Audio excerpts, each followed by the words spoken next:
કેમ છો વિદ્યાર્થી મિત્રો? બધા મજામાં?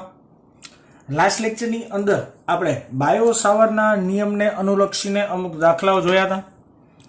ટૂંકમાં અત્યાર સુધીના આપણે જેટલા લેક્ચર લીધા એની અંદર ઓનલી ફોર બાયો સાવરના નિયમની જ ચર્ચા કરવામાં આવતી હતી અને તમને અત્યાર સુધી એવું જ સમજાવ્યું કે બાયો સાવરના નિયમની મદદથી આપણે તાર પરના બિંદુએ, તારથી કોઈ અંતરે રહેલા બિંદુએ અથવા તો એક રિંગની અક્ષ પરના બિંદુએ ચુંબકીય ક્ષેત્ર સહેલાઈથી શોધી શકીએ છીએ. આ જ ચેપ્ટરની અંદર ચુંબકીય ક્ષેત્ર શોધવા માટે એક બીજો નિયમ વખણાય છે, જે નિયમને કહેવામાં આવે છે એમ્પિયરના સર્કિટ લો નિયમ અથવા તો એને બંધગાળાનો નિયમ પણ કહેવામાં આવે છે, જે તમારી ટેક્સ્ટબુકમાં ટોપિક નંબર 4.7 છે, પણ આપણે એને અત્યારથી જ સમજવાનો પ્રયત્ન કરશું. એમ્પિયરના સર્કિટનો નિયમ માટે જો ક્વેશ્ચન બનાવવામાં આવે તો ક્વેશ્ચન એવો છે કે એમ્પિયરના સર્કિટનો નિયમ લખો અને સમજાવો. આવો ક્વેશ્ચન બનાવી શકાય. બીજી એક વાત, અત્યારમાં મને યાદ આવે છે કે જૂનું એટલે કે પ્રકરણ નંબર 1 હું આ લખી દઉં છું. પ્રકરણ 1 આવતો વિદ્યુત ક્ષેત્ર માટેનો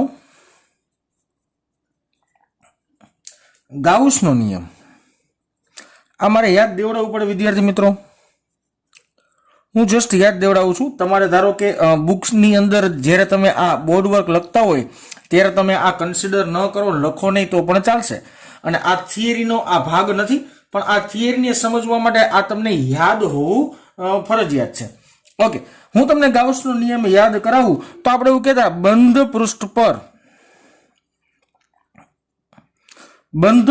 પર વિદ્યુત ક્ષેત્રનું પૃષ્ઠ સંકલન, બંધ પૃષ્ઠ પર વિદ્યુત ક્ષેત્રનું પૃષ્ઠ સંકલન તેના દ્વારા ઘેરાયેલા વિદ્યુત ભારનો બેઝિક સરવાળો અને શૂન્ય અવકાશની પરમિટિવિટીના ગુણોત્તર જેટલો હોય છે. હું આખો નિયમ બોલું છું, ગાઉસના નિયમનું કથન જ હું બોલું છું. અત્યારમાં જે બોલું છું એ કે બંધ પૃષ્ઠ પરનું પૃષ્ઠ સંકલન અથવા તો વિદ્યુત ક્ષેત્રનું બંધ પૃષ્ઠ પરનું પૃષ્ઠ સંકલન તે પૃષ્ઠ દ્વારા ઘેરાયેલા વિદ્યુત ભારના બેઝિક સરવાળા અને શૂન્ય અવકાશની પરમિટિવિટીના ગુણોત્તર જેટલું હોય છે. આ શબ્દને હું બહુ સારી રીતના સમજવાનો પ્રયત્ન કરાવડાવું તો અહીંયા જે સિગ્મા ક્યુ છે ને એને ખાસ ધ્યાનથી વિચારવાનો છે. સિગ્મા ક્યુ એટલે કે બંધ પૃષ્ઠની અંદરના ભાગમાં રહેલો વિદ્યુત ભાર છે. એક ઉદાહરણ આપીને સમજાવવું હોય તો મારે તમને આને ઉદાહરણ આપીને પણ સમજાવી શકાય. જેમ કે આપણે એમ કહીએ એમ કે આ ધારો કે કોઈ બંધ પૃષ્ઠ એવું માની લઈએ, હું રેન્ડમલી કોઈ પણ આકૃતિ દોરું છું. આ પૃષ્ઠની અંદર એક વિદ્યુત ભાર છે જેને આપણે કહ્યું Q1, એક વિદ્યુત ભાર છે Q2, એક વિદ્યુત ભાર છે Q3, એક વિદ્યુત ભાર છે 12, Q4, એક વિદ્યુત ભાર છે 12, Q5. તો અહીંયા જે તમે સિગ્મા ક્યુ ની વેલ્યુએશન મૂકો છો ને એ તમને Q1, Q2 અને Q3 ની જ આવશે. Q4 અને Q5 અહીંયા મૂકવાનો હોતો નથી. આ નિયમ તમને યાદ હોવો જરૂરી છે વિદ્યાર્થી મિત્રો, કારણ કે આ નિયમને અનુલક્ષીને અથવા તો આ નિયમ સાથે થોડોક સુસંબંધ ઉદ્ગમ ધરાવતા આપણે કહી શકીએ એમ કે ના જેવો જ કંઈક નિયમ છે, જે છે એમ્પિયરના સર્કિટનો નિયમ. જોઈએ એમ્પિયરનો સર્કિટનો નિયમ છે શું વિદ્યાર્થી મિત્રો. એમ્પિયરનો સર્કિટના નિયમ સમજાવતા પહેલા હું એક નિયમનું કથન લખી નાખું અને પછી આપણે એને સમજીએ. એમ્પિયરના સર્કિટના નિયમનું કથન લખું છું, એટલે દેશી ભાષામાં નિયમ જ લખું છું આખો. ઓકે, એમ્પિયરના સર્કિટનો નિયમ છે શું તો કે બંધ માર્ગ પર ચુંબકીય ક્ષેત્રનું રેખા સંકલન, બંધ માર્ગ પર ચુંબકીય ક્ષેત્રનું રેખા સંકલન તે બંધ માર્ગ દ્વારા ઘેરાતા પ્રવાહના બેઝિક સરવાળા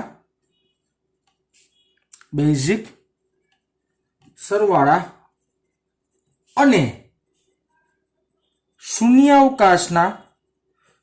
અવકાશની સારો શબ્દ પરમિએબિલિટીના ગુણાકારના अथवा गुणाकार जेटलू होय छे। बंध मार्ग पर चुंबकीय क्षेत्रનું रेखा संकलन ते बंध मार्ग द्वारा घेराता प्रवाहना बेसिक सरवाळा अने शून्य अवकाशनी परमिएबिलिटीना गुणाकार जेटલું છે। અહીંયા ભાગાકાર છે, અહીંયા ગુણાકાર છે, એટલે ડિફરન્સ છે, સમજો ખાસ। ઓકે, સૌથી પહેલા અમુક હાઇલાઇટ કરી નાખીએ। પહેલા તો બંધ માર્ગ લેવાનો છે, એના પરનું ચુંબકીય ક્ષેત્રનું રેખા સંકલન કરવાનું અને બંધ માર્ગ દ્વારા ઘેરાતા પ્રવાહનો બેઝિક સરવાળો કરવાનો અને શૂન્ય અવકાશની પરમિએબિલિટીનો ગુણાકાર કરી નાખવાનો। એટલે જે જવાબ આવે એ જવાબને આપણે એમ્પિયરના સર્કિટના નિયમનું સૂત્ર તરીકે ઓળખી શકીએ। આ છતાંય આ જ લીટીઓને મારે જો તમને આકૃતિની અંદર સમજાવવો હોય તો એક આકૃતિમાં આપણે એક બંધ માર્ગ વિચારીએ। આ એક બંધ ગાળો છે, એક લૂપ છે। બેટાને પૃષ્ઠ નો સમજતા આ એક વાયર બેવડો વાયરો છે એવું મનમાં રાખો। આ એક ખાલી સિમ્પલ લૂપ છે। આની અંદર આપણે આવા સૂક્ષ્મ સૂક્ષ્મ સૂક્ષ્મ સૂક્ષ્મ સૂક્ષ્મ પ્રવાહખંડ વિચારી શકીએ, બરાબર ને? કારણ કે પ્રવાહખંડનું જ મહત્વ છે આ ચેપ્ટરની અંદર વધારે પૂરતું। તો આપણે આની અંદર આવા પ્રવાહખંડ વિચારીએ, સૂક્ષ્મ પ્રવાહખંડ। કારણ કે તમને ખબર જ છે ને કે આપણે ચુંબકીય ક્ષેત્ર શોધતા હતા। કેમ શોધતા હતા? પહેલા ચુંબકીય ક્ષેત્ર શોધવા માટે સૂક્ષ્મ ખંડ દ્વારા ઉદ્ભવતું ચુંબકીય ક્ષેત્ર, પછી સંકલન કરી નાખવાનું। આ નાના નાના પ્રવાહખંડ છે। આમાંથી યાદચ્છિક રીતના અમુક તાર પસાર થાય છે એવું માની લઈએ। યાદચ્છિક રીતના આ ભાગની અંદરથી અમુક તાર પસાર થતા હોય એવું આપણે વિચારી લઈએ। ધારો કે આ ઘણા બધા તાર છે અને આ તારમાંથી વહેતા પ્રવાહ પણ દર્શાવીએ। આ તારમાંથી આમ I1 પ્રવાહ વહે છે, આમ ધારો કે I2 પ્રવાહ વહે છે, આમ ધારો કે I3 પ્રવાહ વહે છે, આમ ધારો કે I4 પ્રવાહ વહે છે, ધારો કે આમ I5 પ્રવાહ વહે છે, ધારો કે આમ I6 પ્રવાહ વહે છે।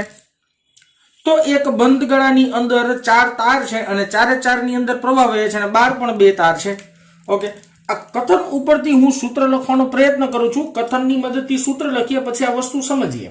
ઓકે, સૌથી પહેલા કે બંધ માર્ગ પરનું, પહેલા તો બંધ માર્ગ પરનું આપણે સંકલન કરવાનું છે। આ બંધ માર્ગ થયો બેટા, બંધ માર્ગને દર્શાવવાની સંકલનની સાઇન છે આવી। બંધ માર્ગ પર ચુંબકીય ક્ષેત્રનું રેખા સંકલન, જો અહીંયા પૃષ્ઠ સંકલન હતું એટલે DA આવે, અહીંયા રેખા સંકલન છે DL આવે। ઘેરાતા પ્રવાહનો બેઝિક સરવાળો, ઘેરાતા પ્રવાહનો બેઝિક સરવાળો સિગ્મા I અને શૂન્ય અવકાશની પરમિએબિલિટી, શૂન્ય અવકાશની પરમિએબિલિટી એટલે μ0 નો ગુણાકાર કરશો એના જેટલું મૂલ્ય આવતું હોય તો આ નિયમને કહેવામાં આવે છે અથવા તો આ સૂત્રને કહેવામાં આવે છે એમ્પિયરના સર્કિટનો નિયમ। આ ખાસ યાદ રાખવાનું વિદ્યાર્થી મિત્રો, યાદ ન રહે તો અહીં લખી દઉં છું। આ છે એમ્પિયરના સર્કિટનો નિયમ, મોસ્ટ IMP। હવે પછીની બધી થિયરી, હવે પછીની બધી ચર્ચાઓ આ જ ઇક્વેશન ઉપરથી આપણે સમજવા જઈ રહ્યા છીએ। એના પછી જ આ સમીકરણ ઉપરથી જ બધી વાત કરવાની છે। આ બીજી એક વાત, જેમ અહીંયા સિગ્મા I લીધું, સિગ્મા I એટલે શું? જો આ એક વસ્તુને મારે નિરાતે સમજાવવું પડે કે કેમ અહીંયા તમને સિગ્મા ક્યુ સમજાવ્યું, એવી રીતે આપણે ચર્ચા કરીએ। સિગ્મા I એટલે શું? સિગ્મા I એટલે કે બંધ માર્ગ દ્વારા ઘેરાયેલો પ્રવાહનો બેઝિક સરવાળો અડો છે। ઓકે, બંધ માર્ગ દ્વારા ઘેરાયેલા પ્રવાહનો બેઝિક સરવાળો એટલે અહીંયા તમે જે સિગ્મા I ની કિંમત મૂકો છો ને એ સિગ્મા I ની કિંમતમાં તમે I1 કન્સિડર કરી શકો, I2 કન્સિડર કરી શકો, I3 કન્સિડર કરી શકો, I4 કન્સિડર કરી શકો, પરંતુ I5 અને I6 કન્સિડર કરી શકો નહીં। એનું કારણ તમને ખાસ કહું, શું કરવા નહીં? તો કે જો આ 2 તાર છે એ બંધ માર્ગની બહારના તાર છે। જો બંધ માર્ગની બહારના તાર હોય તો તેનો પ્રવાહનો બેઝિક સરવાળો તમારે સૂત્રકીય કરવાનો હોતો નથી। પણ એક હજી એક ચર્ચા, જે ચર્ચા હું તમને આમ ડેશ કરીને દર્શાવું છું કે અહીંયા જે ચુંબકીય ક્ષેત્ર છે, આ ચુંબકીય ક્ષેત્ર કયું લખવાનું? તો કે આ 4 તારમાં વહેતા પ્રવાહને લીધે ઉદ્ભવતું ચુંબકીય ક્ષેત્ર લખવાનું કે આ 6 તારમાં વહેતા પ્રવાહને લીધે ઉદ્ભવતું ચુંબકીય ક્ષેત્ર લખવાનું? તો ખાસ યાદ રાખજો વિદ્યાર્થી મિત્રો, અહીંયા લખવામાં આવતું ચુંબકીય ક્ષેત્ર ઈ કુલ ચુંબકીય ક્ષેત્ર છે। કુલ ચુંબકીય ક્ષેત્રનો મતલબ શું વિદ્યાર્થી મિત્રો? તો કે આ 6 તાર ને લીધે ઉદ્ભવતું ચુંબકીય ક્ષેત્ર લખવાનું, નહીં કે આ 4 ને લીધે।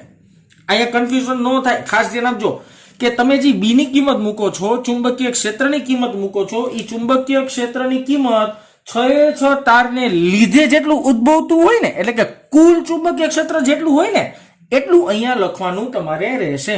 પરંતુ પ્રવાહ કેટલો લેવાનો? તો કે જેટલો બંધ માર્ગની અંદર ઘેરાયેલો હોય એટલો. આની એક સંજ્ઞા પ્રણાલી પણ છે, એમ કે કયો પ્રવાહ પ્લસ ને કયો પ્રવાહ માઇનસ. આપણી પાસે અત્યારમાં પ્રવાહ છે I1 plus I2 plus I3 અને પ્લસ I4. આમાંથી કોને પ્લસ લેવો ને કોને માઇનસ લેવો એના માટે એક નિયમ છે કે જે દિશામાં પ્રવાહ વહેતો હોય, જો આ રિંગની અંદર આ દિશામાં પ્રવાહ વહે છે, આ દિશા બોલીશ તો નહીં સમજાય, લગભગ સમઘડી દિશા છે. લંબ સ્ક્રૂ રાખવાનો, આવી રીતના લંબ સ્ક્રૂ રાખવાનો, સ્ક્રૂને પ્રવાહની દિશામાં ફેરવવાનો. જોજો આ કે બંધ માર્ગની અંદર પ્રવાહ વહેતો નહીં જોવાનો. બંધ માર્ગની અંદર જો સ્ક્રૂને હું ફેરવીશ એટલે સ્ક્રૂ ઉપર આવે, સ્ક્રૂ ઉપર આવે, સ્ક્રૂ ઉપર આવે. એનો મતલબ એવો થયો જેટલા પ્રવાહની સાઇન ઉપર આવતી હોય, જેટલા પ્રવાહની સાઇન ઉપર આવતી હોય એ બધા પ્લસ આવે, ઈ પ્લસ આવે, અને જેટલા પ્રવાહની દિશાની વિરુદ્ધ આવે એ હંમેશા કેવું આવે વિદ્યાર્થી મિત્રો? માઇનસ આવે. તો યાદ રાખવાનું કે જે દિશામાં પ્રવાહ વહેતો હોય તેમાં તારમાં નહીં બેટા, આ બંધ માર્ગ છે એમાં એને અનુલક્ષીને સ્ક્રૂ મૂકવાનો. જમણા હાથના સ્ક્રૂનો નિયમ, સ્ક્રૂને પ્રવાહની દિશામાં ફેરવો, સ્ક્રૂને પ્રવાહની દિશામાં ફેરવશો એટલે સ્ક્રૂ ઉપર આવશે. તો જેટલા પ્રવાહ ઉપર આવતા હોય એ બધા પ્લસ, અને જેટલા અંદર જતા હોય એ કેવા લેવાના? માઇનસ લેવાના. આની એક સામાન્ય સંજ્ઞા પ્રણાલી છે.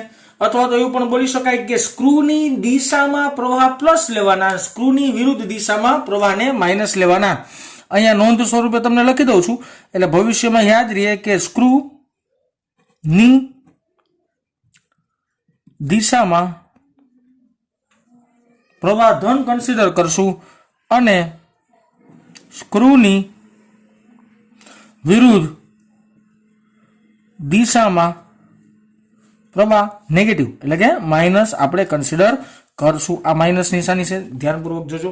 ઓકે, તો આ વાત થઈ વિદ્યાર્થી મિત્રો એમ્પિયરના સર્કિટ લોના નિયમની, અને આ થયો એમ્પિયરના સર્કિટ લોનો નિયમ. હવે આપણે ચર્ચા કરવાની છે કે એમ્પિયરના સર્કિટ લોના નિયમનો ઉપયોગ કરીને સુરેખ તારથી કોઈ અંતરે અથવા તો અતિ લાંબા તારથી કોઈ બિંદુએ ઉદ્ભવતું ચુંબકીય ક્ષેત્ર કેટલું મળતું હશે તેના સમીકરણો આપણે જોવાના છે. તો ચાલો જોઈએ આના પછીની વાત. ચાલો, એમ્પિયરના સર્કિટના નિયમનો ઉપયોગ કરીને ત્યાર પછીની થિયરી. અતિ લાંબા સુરેખ પ્રવાહધારિત તારથી r અંતરે ચુંબકીય ક્ષેત્રનું સૂત્ર મેળવો. એટલે જો કોઈ વિદ્યાર્થીને ભૂલાઈ જાય એક વાત, તો અહીં લખવાનું કે એમ્પિયરના સર્કિટના નિયમનો ઉપયોગ કરીને અતિ લાંબા સુરેખ પ્રવાહધારિત તારથી r અંતરે ચુંબકીય ક્ષેત્રનું સૂત્ર મેળવું. આવી તમારે ચોખવટ કરી લેવાની જો યાદ ન રહે તો. સૌથી પહેલા આપણે આકૃતિ દોરશું. આકૃતિની અંદર અતિ લાંબો સુરેખ પ્રવાહધારિત તાર વિચારીએ. હાલો એ સિમ્પલ એક આકૃતિ દોરું છું.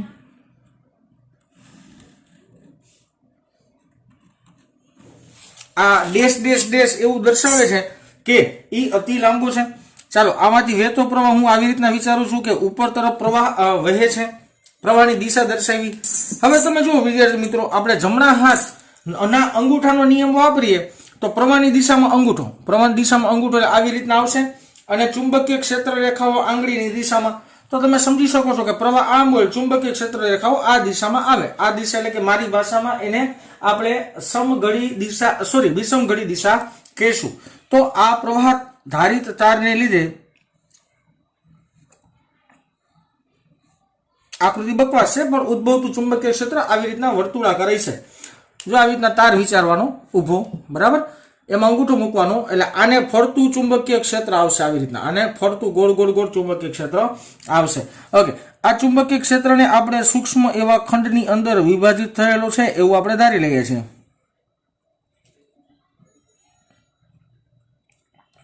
મારું આ રાઉન્ડ પ્રોપર નથી બેટા, તમે થોડું વ્યવસ્થિત દોરવાનો પ્રયત્ન કરજો.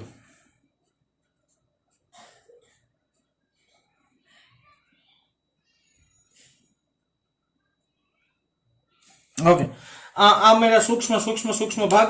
આપણે એમ કહીએ કે તારથી r અંતરે રહેલું કોઈ બિંદુ, તારથી r અંતરે રહેલું કોઈ બિંદુ, r અંતરે રહેલું બિંદુ છે અને બિંદુને આપણે નામ આપીએ છીએ P. આ P બિંદુ પાસે મારે શું કરવું છે? ચુંબકીય ક્ષેત્ર શોધવું છે. પણ કોના નિયમથી? એમ્પિયરના સર્કિટના નિયમની મદદથી. ઓકે, તો સૌથી પહેલા અહીંયા લખી નાખીએ એમ્પિયરના સર્કિટના નિયમો પરથી. એમ્પિયરના સર્કિટના નિયમ પરથી. એમ્પિયરનો સર્કિટનો નિયમ હમણાં જ જોયો. બંધ ગાળાનું ચુંબકીય ક્ષેત્રનું રેખા સંકલન બંધ ગાળા દ્વારા ઘેરાયેલા પ્રવાહના બેઝિક સરવાળા અને શૂન્ય અવકાશની પરમિએબિલિટીના ગુણાકાર જેટલું હોય છે. ઓકે, સરસ, સારું. હવે એની રીતે વિચારીએ છીએ થોડીક ટેકનિકલી વાત. આ પી બિંદુ પાસે ધારો કે એમ કહીએ આપણે પ્રવાહખંડ આ દિશામાં, પ્રવાહખંડ ડીએલ આ દિશામાં, અને ચુંબકીય ક્ષેત્ર ઈ જ દિશામાં. ચુંબકીય ક્ષેત્ર બી પણ એક જ દિશામાં થાય. વિદ્યુત પ્રવાહની અંદર આપણે વિદ્યુત ક્ષેત્ર શોધવા માટે શું કરતા? તો કે સ્પર્શકની દિશામાં વિદ્યુત ક્ષેત્ર મળે. તો એવા જ રૂલ્સ એન્ડ રેગ્યુલેશન અહીંયા આપણે મળે, કારણ કે પ્રવાહ ધારિત તારને લીધે ઉદ્ભવતું ચુંબકીય ક્ષેત્ર છે. આવી રીતના જ તો કોઈ પણ બિંદુ એ ચુંબકીય ક્ષેત્ર તમારે જો ચુંબકીય ક્ષેત્રની દિશા જોવી હોય ને તો હંમેશા સ્પર્શક દોર નાખવાનો, એટલે સ્પર્શકની દિશામાં તમને ચુંબકીય ક્ષેત્ર મળે. તો પ્રવાહખંડ અને ચુંબકીય ક્ષેત્ર બેની દિશા એક જ આવી, એનો મતલબ બે એકબીજાને સમાંતર રહેશે. ઓકે, ઉપરનું સમીકરણ આવી રીતના પણ લખી શકાય કે બંધ ગાળાનું સંકલન B D L cos theta dot કાઢ નાખશું એટલે કોસ થીટા આવશે. યાદ આવે છે ને? સદિશ એ ડોટ સદિશ B is equal to A B cos theta dot હોય એટલે એ બી કોસ થીટા આવે ઇઝ ઇક્વલ ટુ મ્યુ 0 એમનમ. અને આ છે સિગ્મા આઈ. સિગ્મા આઈમાં ખાલી આપણી પાસે આઈ એક જ છે એટલે બહુ કન્ફ્યુઝન નહીં આવે. ડાયરેક્ટ આપણે આઈ લખી નાખીએ. એક ટર્મ્સ એન્ડ કન્ડિશન જોઈ લઈએ જે આપણે હમણાં આકૃતિ પરથી જોઈ કે અહીં બી અને ડીએલ એકબીજાને સમાંતર છે. જો બી ડીએલ એકબીજાને સમાંતર હોય તો આપણે કહી શકીએ છીએ બેટા કે થીટાની વેલ્યુએશન શું થશે? 0 ડિગ્રી થશે. થીટાની વેલ્યુએશન શું મળે તમને? 0 ડિગ્રી મળે. તો અહીંયા તમે cos 0 મૂકશો તો cos 0 ની વેલ્યુએશન 1 થાય. બધાને ખ્યાલ જ છે cos 0 બરાબર 1 થાય. એટલે હું લખતો જ નથી, ડાયરેક્ટ કાઢી નાખું છું. ઓકે, ઇન્ટિગ્રેશન બી ડીએલ બરાબર મ્યુ 0 આઈ. હવે જો ચુંબકીય ક્ષેત્ર તો અચળ રાશિ થઈ. હવે આ નહીં સમજાય કોઈને ચુંબકીય ક્ષેત્ર અચળ કેમ થયું. જો હવે હું ધારો કે કોઈ બિંદુ અહીંયા ધારું તો આટલું અંતરે ત્રિજ્યા જેટલું થાય ને. આ પ્રોપર વર્તુળાકાર મેં દોર્યું નથી, તમે દોરો એટલે તમને ત્રિજ્યા જેટલું અંતર લાગે. હું કોઈ એક બિંદુ અહીંયા ધારું તો આટલું અંતરે ત્રિજ્યા જેટલું થાય. હું કોઈ બિંદુ અહીંયા ધારું તો આટલું અંતર પણ ત્રિજ્યા જેટલું થાય. એનો મતલબ એવો થયો વર્તુળાકાર માર્ગ પરના પ્રત્યેક બિંદુ એ ચુંબકીય ક્ષેત્ર કોન્સ્ટન્ટ ધારી શકાય. અને કોન્સ્ટન્ટ હોય, ધારી શકાય નહીં, કોન્સ્ટન્ટ જ હોય. તો B integration dl is equal to mu 0 I. હવે જો રેખા સંકલન લેવાનું છે ને તો ડીએલ વત્તા ડીએલ વત્તા ડીએલ વત્તા ડીએલ વત્તા ડીએલ વત્તા ડીએલ વત્તા એટલે આખે આખું વર્તુળ આવી ગયું. આખે આખું વર્તુળ એટલે તમને ખબર છે લંબાઈ થાય બેટા 2 પાઈ આર બરાબર મ્યુ 0 આઈ. શોધવાનું છે બી. સરસ, બી ને સૂત્રનો કરતા બનાવીએ તો સમીકરણ મળે મ્યુ 0 આઈ ના છેદમાં 2 પાઈ આર. આ મળ્યું તમને ફાઇનલ ઇક્વેશન. અતિ લાંબા સુરેખ પ્રવાહધારિત તાર થી આર અંતરે રહેલા બિંદુ પાસે ઉદ્ભવતું ચુંબકીય ક્ષેત્ર આ સમીકરણની મદદથી દઈ શકાય. આ સમીકરણ પરથી એક મસ્ત મજાનો સંબંધ પણ યાદ રાખવાનો કે બી પ્રોપોર્શનલ ટુ 1/r થાય. અંતરના વ્યસ્ત પ્રમાણમાં ચુંબકીય ક્ષેત્ર મળતું હોય છે. અંતરના વ્યસ્ત પ્રમાણમાં એટલે શું એ મારે સમજાવવું તો સમજાવી શકાય કે જેમ કે આ અતિ લાંબો તાર છે, ધારો કે અતિ લાંબો તાર છે. હું એમ કહું આ બિંદુથી આ અંતરે ચુંબકીય ક્ષેત્ર શોધવું છે. આ અંતર છે ધારો કે આર, તો આ અંતરે ચુંબકીય ક્ષેત્ર શોધવું છે. હું એમ કહું આ અંતરે ચુંબકીય ક્ષેત્ર શોધવું છે તો આના કરતા અહીંયા ચુંબકીય ક્ષેત્ર નબળું આવે. હું એમ કહું આ બિંદુએ ચુંબકીય ક્ષેત્ર શોધવું છે તો આ બે કરતા અહીંયા ચુંબકીય ક્ષેત્ર ઓછું આવે, કારણ કે આર વધશે એમ બી નું મૂલ્ય ઘટતું જતું હશે. અને ખાસ વસ્તુ, બીજી એક વસ્તુ યાદ રાખવા જેવી કે અહીંયા છે સિગ્મા આઈ. સિગ્મા આઈ પાછું લખી દઉં છું કે સિગ્મા આઈ મતલબ બંધ માર્ગ દ્વારા ઘેરાયેલો પ્રવાહ છે. મારો દ્ર અને પ બે સરખો જ લાગશે, સમજો. બંધ માર્ગ દ્વારા ઘેરાયેલો શું છે? એ પ્રવાહ છે. પણ મને કઈ પ્રશ્ન થાય સ્વાભાવિક રીતના. શું પ્રશ્ન થાય ખબર વિદ્યાર્થી મિત્રો? પ્રશ્ન મારો આવો કઈક છે, આ બધું દોરું છે ને, તમે ન દોરો તો ચાલો બેટા, આ તમારી જાણકારી માટે મારે તમને સાથે સાથે સમજાવવું હોય એટલા માટે આવું દોરતો હોય. હું તમને એક સિમ્પલ એક વસ્તુ સમજાવું. જો આ તાર છે, તાર એ અત્યંત પાતળો તાર છે, અત્યંત પાતળો તાર છે. જો અત્યંત પાતળો તાર હોય ને, હું એમ કહું કે આ તાર પરના બિંદુએ ઉદ્ભવતું ચુંબકીય ક્ષેત્ર, તો તમે કહી દો B બરાબર 0. આ તાર ને જોડતી રેખા પરના બિંદુએ ચુંબકીય ક્ષેત્ર, તમે કહી દો B બરાબર 0. પણ આ B બરાબર 0 ક્યારે થાય ખબર તમને? એનું લોજિક હવે સમજાવું હું કે જ્યારે આ તાર ઈ ખૂબ જ પાતળો હોય, ખૂબ જ પાતળો ઇન ધ સેન્સ કે આ તારની જે ત્રિજ્યા આવે ને, તારની ત્રિજ્યા એ ખૂબ જ નાની, અવગણી શકાય એટલી નાની હોય તો આવું થાય. પણ હું એમ કહું કે ધારો કે તાર આવો હોય તો આ તાર જ કહેવાય ને બેટા. તાર જાડો પાડો હોય તો તમે એવું ન કહી શકો બેટા, કે તમે એવું ન બોલી શકો કે આની પરની આ સપાટી પરનું ચુંબકીય ક્ષેત્ર 0 થાય, એવું બોલી શકાય નહીં. તો આવો જ્યારે જાડો તાર હોય વિદ્યાર્થી મિત્રો, ત્યારે ચુંબકીય ક્ષેત્ર કેટલું થાય એના વિશે આપણે હવે ચર્ચા કરવાની છે. જાડા તાર માટે કે જેની તારની ત્રિજ્યા અવગણી શકાય એટલી નાની ન હોય તેવા તાર માટે આપણે હવે શું શોધવાનું છે? ચુંબકીય ક્ષેત્ર શોધવાનું છે. જૂના સિલેબસની અંદર બેટા એ થિયરી આવતી હતી, પણ આપણે નવા સિલેબસની અંદર છે ને એ આપણી ટેક્સ્ટબુકનું એક ઉદાહરણનો દાખલો છે, તો એ બાજુમાં જોઈએ. ચાલો થોડીક મારી માહિતી તમારા માટે તૈયાર કરી નાખી છે ડાયરેક્ટ મેં. શું છે વાક્ય રચના, શું છે ઉદાહરણ નંબર 4. હજી એક વાત કરું છું, સોરી. આ વસ્તુને તમે ઉદાહરણ તરીકે ન જોતા, દાખલા તરીકે ન જોતા, આ જ વસ્તુને તમે થિયોરિટિકલ પોર્શન છે એવું સમજીને તમે યાદ રાખજો, તો તમને આગળ જતા ઘણા બધા ફાયદા થશે. દાખલા આપણે કરીએ ન કરીએ કાંઈ ફેર નથી પડતો, ઘણીવાર આપણે એવું વિચારતા હોઈએ છીએ, પણ આ જ વસ્તુ, આ જ થિયરીના સૂત્રો તમને કામ આવશે. એટલે આને દાખલા કરતા થિયોરિટિકલ પોર્શન સમજજો. શું કે છે વાક્ય રચના?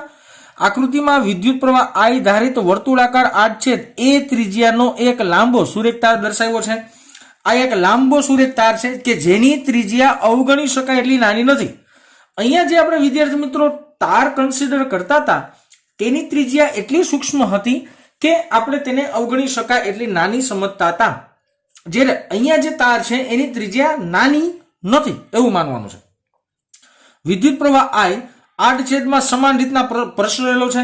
એનો મતલબ એવો થયો કે આ જે આડછેદ બને છે, આ આડછેદની આખા ભાગની અંદર I જેટલો પ્રવાહ સમાન રીતના પ્રસરણ પામેલો છે. મેં લખ્યો છે I પ્રવાહ.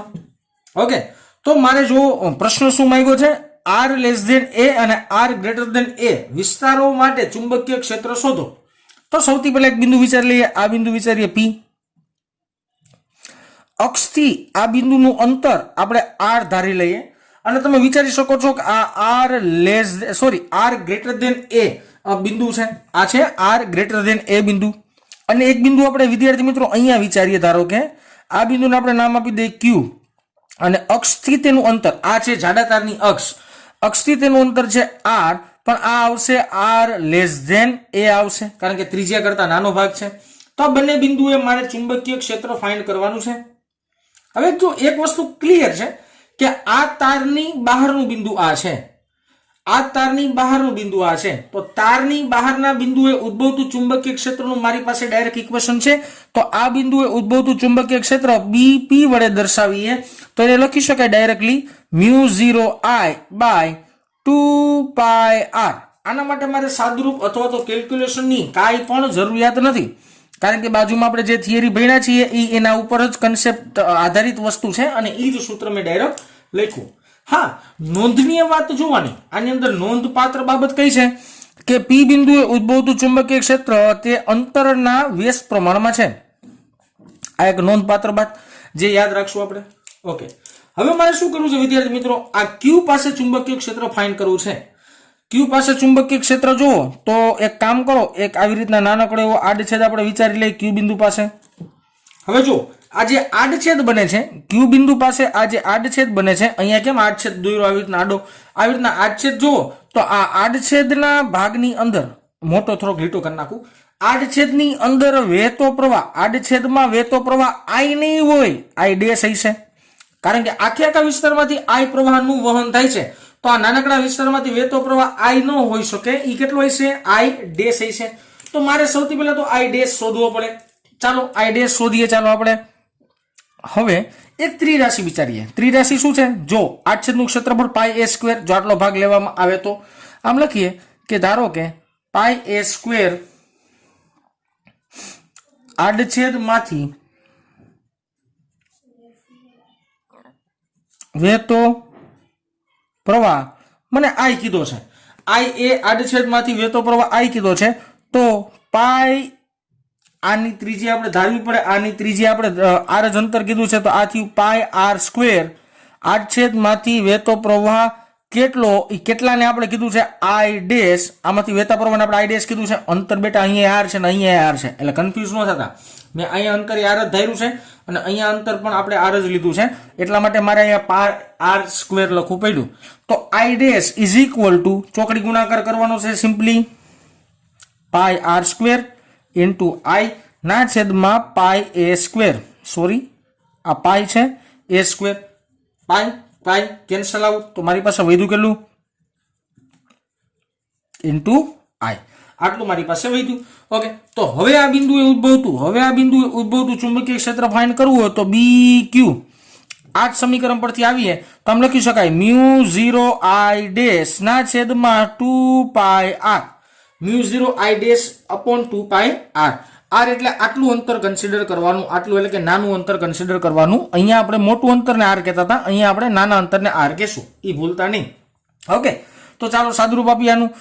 બી ક્યુ બરાબર મ્યુ 0 અપોન 2 પાઈ આર અને આઈ ડેશ બોલે તો કે આર યુ, આર સ્ક્વેર ના છેદમાં એ સ્ક્વેર ઇન્ટુ આઈ, અહીંયા આર અને એક આર ઉડે તો મારી પાસે સમીકરણ આવે બી ક્યુ બરાબર મ્યુ 0 આઈ આર ના છેદમાં 2 પાઈ A square, mu 0 I R ના છેદમાં 2 પાઈ આર 2 પાઈ એ સ્ક્વેર. આ મેળું ક્યુ બિંદુ પાસે ઉદ્ભવતું ચુંબકીય ક્ષેત્ર. હજી આને વિચારીએ, આ સમીકરણ ઉપરથી એક આપણે મસ્ત મજાનો જો સંબંધ પ્રસ્થાપિત કરી શકીએ તો સંબંધ આવો કંઈક છે કે બી ક્યુ પ્રોપોઝનલ ટુ આર. અહીંયા જે ચુંબકીય ક્ષેત્ર છે એ આર ના અંતરના સમપ્રમાણમાં છે. મારે આ બધા ઉપરથી એક આલેખ બનાવવો છે, એટલા માટે હું આ બધા અંતર સાથેના સંબંધ વિચારું છું. હવે તમને એક એવો પ્રશ્ન પૂછું, રેડ પેન જોજો થોડી. હવે એવો પ્રશ્ન પૂછું કે આ બિંદુએ ઉદ્ભવતું ચુંબકીય ક્ષેત્ર કેટલું, આ બિંદુએ ઉદ્ભવતું ચુંબકીય ક્ષેત્ર કેટલું. જો આ બિંદુએ ઉદ્ભવતું ચુંબકીય ક્ષેત્ર શોધતા હોય ને તો એ બી બરાબર 0 થાય. અક્ષ પરના બિંદુએ, અહીંયા મેં સમજાવ્યું હતું, અક્ષ પરના બિંદુએ ચુંબકીય ક્ષેત્ર 0 થાય. કેવી રીતના, હવે મારી બહુ સમજાવવાની જરૂર નથી, બરાબર ને, સમજાવવાની જરાય જરૂરિયાત નથી, કારણ કે તમે સમજી શકો છો એટલા માટે. ઓકે, સરસ. ચાલો બીજી એક વાત વિચારો. ઓકે, આ બિંદુએ ચુંબકીય ક્ષેત્ર કેટલું, તો કે આ બિંદુએ ચુંબકીય ક્ષેત્ર ગોતું તો ગોતી શકાય મ્યુ 0 આઈ ના છેદમાં 2 પાઈ આર ની જગ્યાએ લખવું પડે 2 પાઈ એ, એટલે કે સપાટી પર ચુંબકીય ક્ષેત્ર કેવું મળ્યું તમને, મહત્તમ મળ્યું. એક કામ કરો, આનો ગ્રાફ દોરી નાખીએ આપણે મસ્ત મજાનો, ચુંબકીય ક્ષેત્ર વિરુદ્ધ અંતરનો આલેખ દોરીએ. વાય અક્ષ ચુંબકીય ક્ષેત્રને રિપ્રેઝન્ટ કરે છે અને આ ધારો કે અંતરને રિપ્રેઝન્ટ કરે છે. તો તમે જો આ છે અક્ષ પરનું બિંદુ, અક્ષ પરના બિંદુએ ચુંબકીય ક્ષેત્ર 0. જેમ જેમ જેમ જેમ જેમ અહીંથી સપાટી પર જતા જાય તેમ ચુંબકીય ક્ષેત્ર વધતું જાય. સમજી શકો છો, જો અંદરના વિસ્તારમાં ચુંબકીય ક્ષેત્ર અંતરના સમપ્રમાણમાં છે, એટલે અહીંયા ચુંબકીય ક્ષેત્રનો ગ્રાફ આમ સીધો આવે. આ સપાટી પર પહોંચી ગયા તમે તો અહીંયા લખી નાખીએ બી પ્રોપોઝનલ ટુ આર સમીકરણ પરથી. આ સપાટી પર આવ્યા, સપાટી પર એટલે કે ક્યુ બિંદુ, તો કે જે બિંદુએ આર બરાબર એ થાય એ બિંદુની ચર્ચા કરીએ છીએ. હવે તમે જો સપાટીથી જેમ જેમ જેમ જેમ આગળ વધશો તેમ ચુંબકીય ક્ષેત્ર આર ના વ્યસ્ત પ્રમાણમાં હોય, એટલે બહાર નીકળતા ગ્રાફ તમને આવો વળાંકવાળો મળશે, કારણ કે અહીંયા ચુંબકીય ક્ષેત્ર બી પ્રોપોઝનલ ટુ 1/r થતો હશે. તો આ તમને ગ્રાફ મળ્યો. ચુંબકીય ક્ષેત્ર અક્ષ પરના બિંદુએ, ચુંબકીય ક્ષેત્ર અંદરના વિસ્તારમાં, ચુંબકીય ક્ષેત્ર સપાટી પરના બિંદુએ, ચુંબકીય ક્ષેત્ર બહારના વિસ્તારમાં, આ બધાને અનુલક્ષીને એક તમને ગ્રાફ મળ્યો. આજનો લેક્ચર મળ્યો, પરફેક્ટ લેક્ચર થયો 30 મિનિટનો. આજના લેક્ચરમાં આપણે એમ્પિયરના સર્કિટનો નિયમ જે ટેક્સ્ટબુકમાં જેટલો આપેલો છે એ આખો એમ્પિયરનો સર્કિટનો નિયમ આપણે એક જ લેક્ચરની અંદર વિદ્યાર્થી મિત્રો કમ્પ્લીટ કર્યો છે. નેક્સ્ટ લેક્ચરમાં, આના પછીના લેક્ચરમાં ચર્ચા કરવાની છે સોલેનોઇડ અને ટોરોઇડ નામની થિયરીની.